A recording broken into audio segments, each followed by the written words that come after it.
வணக்கம். இன்னைக்கு வந்து நம்ம சிம்பிளாக சூப்பரான முட்டை கிரேவி எப்படி செய்கிறதுன்னு சொல்லி தான் பார்க்க போகிறோம்.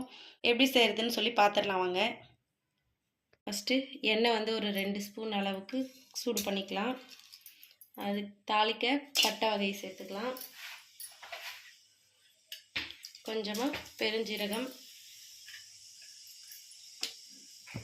இது நல்லா பொரியட்டும். பொரிஞ்சதுக்கப்புறம் நல்லா பொடியை கட் பண்ணி வச்சுருக்கிற பூண்டு,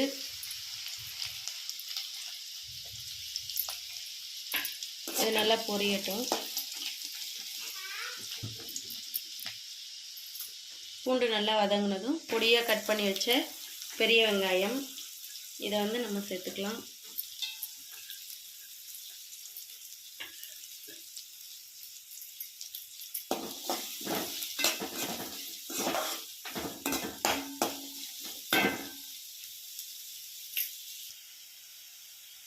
பாருங்க, வெங்காயம் நல்லா பொன்னிறமாக வதங்கிடுச்சு.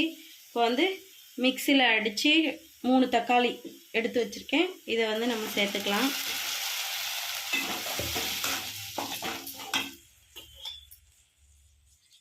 கொஞ்சமாக தண்ணி ஊற்றி அலசி ஊற்றிக்கலாம்.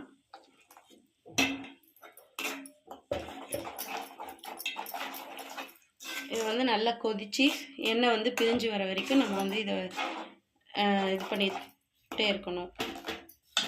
பாருங்கள், தக்காளி வந்து நம்ம அரைச்சி ஊற்றுனது நல்லா கொதி வர ஆரம்பிச்சிருச்சு. இந்த டைமில் மஞ்சத்தூள் 1/4 ஸ்பூன்,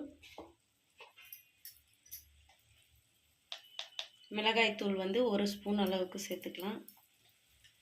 காரம் அதிகமாக இருந்துச்சுன்னா நீங்கள் கம்மியாகவே சேர்த்துக்கலாம். 1/2 ஸ்பூன் வந்து கரம் மசாலா, 1/2 ஸ்பூன் அளவுக்கு சிக்கன் மசாலா, கொஞ்சமாக உப்பு வந்து டேஸ்ட் பார்த்துட்டு நீங்கள் போட்டுக்கலாம். இப்போ வந்து முட்டையை உடச்சி ஊற்ற போகிறோம்.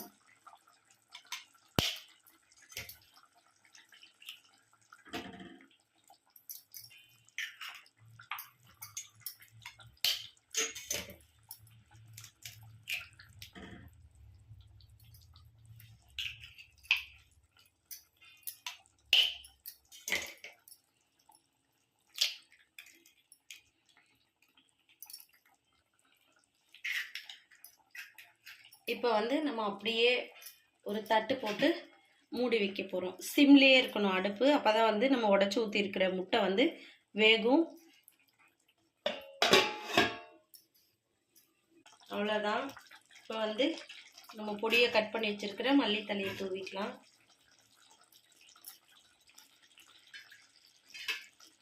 இப்போ வந்து இன்னும் ஒரு 2 மினிட்ஸ் அடுப்பை வந்து ஸ்லோ ஃப்ளேம்லேயே வச்சு நம்ம இப்போ எரி விட்ட மாதிரி எரி விடுவோம். அப்போ தான் வந்து இன்னும் கொஞ்சம் நல்லா முட்டை வந்து வேகும். 2 மினிட்ஸ் ஆகிடுச்சு.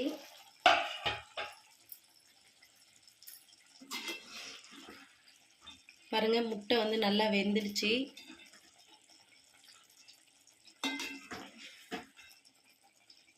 அப்படியே முழு முட்டையாகவே இருக்குது பாருங்கள்.